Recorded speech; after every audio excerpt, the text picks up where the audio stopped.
Hi everyone, hope you are doing well from wherever you're watching this channel, depending on your time zone.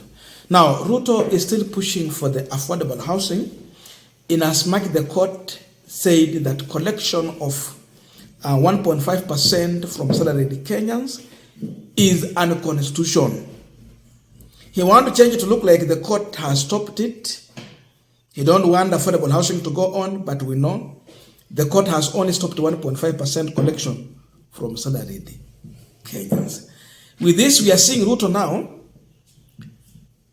quoting wrong and non-existing section or chapters of the Constitution of Kenya to justify his statement.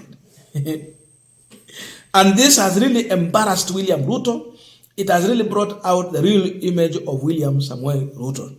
So he has moved from quoting wrong Bible verses, ayani anajiita yeye ni bishop, pastor and all that, Christian. Then he started quoting wrong Bible verses. Now he's quoting wrong chapters in the Constitution of Kenya to justify a statement. So that one means what? If you are quoting non-existing chapters in our Constitution to justify your statement, it means you are lying to us. Therefore, what you are trying to justify is a lie. A complete lie. That's William Ruto for you. Section 25 of the Constitution of Kenya mandates me to explain if there is a problem, if we cannot raise money to do housing. We have a plan on how to raise money for housing. Now, if you check in Kenyan Constitution, we have 18 chapters. We also have 264 articles. So, what is this that Ruto is quoting there? That section 25 of the Constitution of Kenya, it mandates him to explain if there is a problem or issue to do with the collection of maybe taxes and all those. You want to justify, because again we are being told that they are planning to add more taxes. So if you read the Constitution from chapter 1 to chapter 18, it is something different from what Ruto is telling us. Chapter 1, sovereignty and the people of the supremacy of the Constitution. Chapter 2, the Republic. Chapter 3, citizenship. Chapter 4, the Bill of Rights. Chapter 5, land and environment. It goes like that. Chapter 6, leadership and integrity. Inaenda hivyo mpaka chapter 18, transitional and concessional provision. Lakini yale mambo anatuambia hayako mahali popote katika katiba ya Kenya. Hii ni katiba Ruto took oath to respect and uphold. Ni gani atalinda hii kama haijui kile kitu analinda? Huyu mtu tulisema haongozi wa Kenya kwa katiba. And by the way, Alfred Keter, really in one of the radio interview that was I think Milele or something, he really described Ruto who he is exactly. He cannot take advice from anybody. You cannot advise him. He is an expert in economic, health issues, security matters, loan, infrastructure, transport, and every sector. That is the character of William Ruto. You can never advise Ruto. Iko shida bwana, kuja tuongee bwana, my friend. Tuongee nini kama usikizi ndii? Usikizi mawaziri wote, usikizi wale wote wako karibu na wewe. Ndio. Mimi nitakusaidia vipi? Hakuna namna. It is as simple as that. Yes. He cannot take advice from anybody. Ambiliki. The day he will change, maybe. And from the look of things, yes, I don't see him change. Yaani nataka kusema haambiliki, hasemezeki. Semezeki kabisa. You cannot advise him. He is an expert of accounting, economics, health issues, security matters, roads, infrastructure, transport, every sector, even on international relations. Yes. Let me explain something that is so sad in this country. Yes. Juzi, about a month or 2 months ago, alisema ati we are tired as African states. Statesmen, heads of government and presidents. Yes. going to be lectured by one president. Yes. Italy calling all of us like students. Then they are taken na bus from airport to the meeting. Na aibu. Na niongea akapewa standing ovation akiwa KICC. Kabisa. Kusema tumechoka. Look at what happened. Juzi wakati amepata matuzi ya raia kule Meru. Na Wameru nawashukuru sana. Hiyo ni mwenendo muendelee hivyo hivyo. Nashukuru wale watu wote wa Nakuru. Ndio. Wale wetu wote wa Nandi. Wale wote wamefanya mambo ya uongo ikomeshwe. Kwa sababu kudanganyana tumechoka. Uongo, you cannot lie. You can lie to someone sometimes. But not all the people all the time. So akasema tumechoka. Then he went to Italy. And he appeared alone. Minus all the East African heads of states and government. What does that mean? Hata nimeona hapa na umenionyesha. Ruto is writing on Uhuru projects. Double speak. Alikuwa anasema Jubilee imeshindwa. Saizi anasema sasa yale ambao walifanya, yeye ndiye anazindua sasa. Na anazindua project ambao za kitambo. Kama nimekuambia ile ya Meru. Nimekuambia technical institute in Tindre. They didn't do anything in Nandi. They went to Wazingishu to a church function. Then they came to town. And look at these housing projects. You know, the whole thing is a scandal. Kwa nini tunasema scandal? It is a scandal because it is illegal.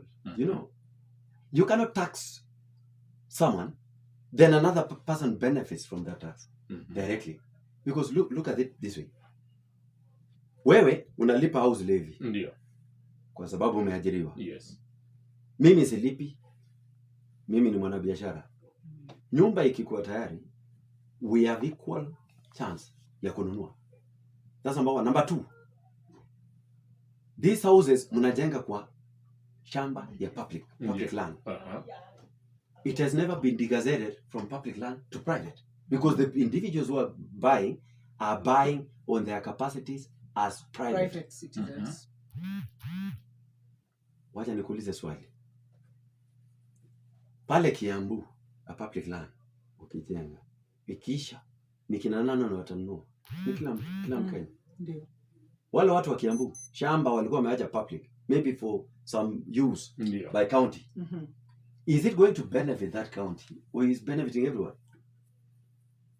Some are community land. Ndio. Na nikuulize tena. Nimeona kule Mombasa, niliona kule Eldoret, nimeona Taita Taveta. Mbona unabomoa manyumba za watu na unataka kutujengea nyumba? Is there a better way? Why don't you look for land somewhere? Nasema hizo nyumba zinabomolewa kama Kakamega zilikuwa kwa public land. How many properties are in public land na ibomolewi? Ya pili. Ni lini mumedigazet? Because nimekuuliza swali, ukijenga hii nyumba ikikuwa tayari, nikinunua kama mimi ama will program wewe Francis. Ukinunua utapewa ikwe private ama unachukua kama ni ya public? Itakuwa ni wewe as a private citizen. Yes. And is it affordable? That's another question. Imagine using my own money, my own land, then inakuwa tena si affordable. Nilisikiza jana hapa Milele FM. Yes. Kuna wangwana walikuwa naongea vizuri hapa. Wakasema kule Chokimau kuna nyumba inauzwa 3 million. Na ni the same ile ambao wanauza 4 million. Na kuuliza mbona yenyu ya affordable houses inakuwa si affordable? What is affordable in these houses? Because they're expensive kushinda the normal private developers. And you're using my money and my land. And it is still expensive. Now, as we conclude this discussion, just a quick request. For those who are watching and you have not subscribed, please consider subscribing. To our returning subscribers, I must say thank you so much. And again, to all our viewers, please give this video a thumbs up. Thank you so much, and back to this discussion. Now, if it was Gachagua, really, we can understand him because Gachagua has just served for one term. But above all, they have advisors. This is a man who has been in the parliament for long. Kuanzia zile enzi za kitambo. So, He is also a man who never believed in our 2010 constitution that gave power to the people.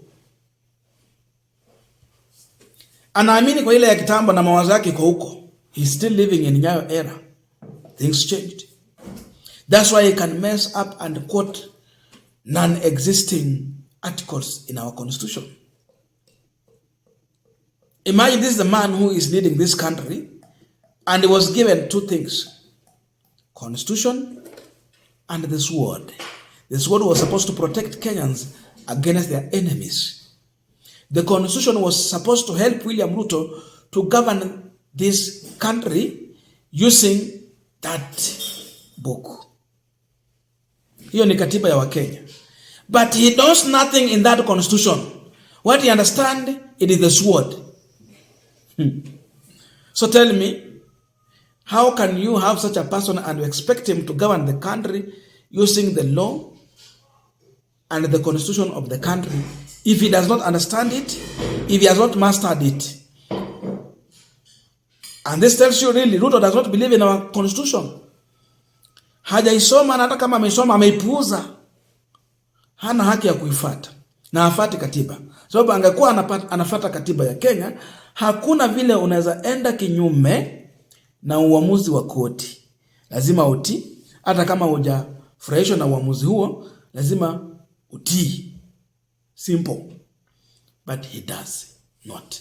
So this is really so much embarrassing to have a president who has been in parliament for a long time, now leading a nation, and he quote things that does not appear anywhere in our constitution, chapters that are nowhere in our same constitution, to justify his plan to break the law and the constitution of Kenya. Sasa amejaribu kila mbinu mpaka sasa ameanza kuaibishwa. Alisema atasikiza wananchi ambao walimpea uwezo wa kuongoza, hatasikiza watu wachache kwa koti ambao wanakaa chini wakifanya uamuzi. Amesahau wanafanya uamuzi kulingana na sheria na katiba ambayo inaongoza wananchi wa Kenya. Naona hapo sasa. So, unajua siku ya nyani kuanguka, miti yote utereza. Huo wakati umefikia Mheshimiwa Ruto, ni wakati miti inatereza, ndio maana anaguza kila mahali, anasema uongo, ukora, misquoting, embarrassment and all those.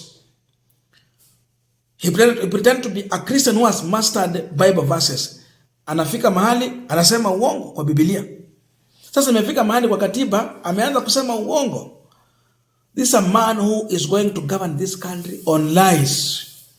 He has built his foundation of leadership and governance on lies. And nothing better will come out of him. I don't know your views, but let us meet in the comment section to continue with this discussion. Thank you so much and see you in our next video.